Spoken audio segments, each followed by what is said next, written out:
আসসালামু আলাইকুম দর্শক।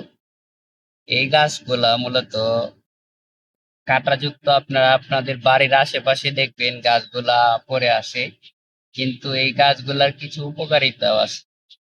গাছগুলার উপকারিতা আপনি যদি না জানেন তাহলে আপনার কাছে এটা শুধু একটা আবর্জনা ময়লাই হবে। কিন্তু কাঁটাযুক্ত একটা বিপজ্জনক, যে কোনো সময় ফুটে যেতে পারে হাতে, কিন্তু এটার উপকারিতাও অনেক।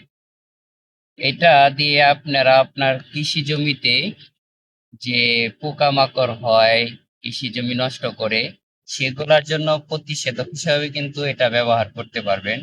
এবং এটার কিছু ঔষধি গুণও আছে, যেমন এই যে এই জায়গায় ফুলগুলো আছে, এই যে ফল হয়েছে ছোট ছোট, এই ফলগুলো কিন্তু শুকিয়ে তারপরে সেটা গুঁড়ো করে যদি আপনারা সেবন করেন, তাহলে কিন্তু যে মানুষের সর্দি কাশি এরকম বিভিন্ন ধরনের যে রোগগুলো, সেগুলো কিন্তু অনেকাংশে কমে আসে।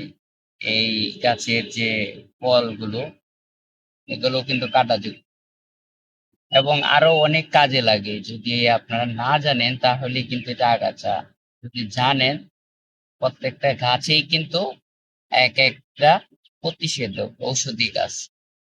তো ভিডিওটি কেমন লাগলো অবশ্যই কমেন্টসে জানাবেন এবং চ্যানেলটি সাবস্ক্রাইব করে পাশে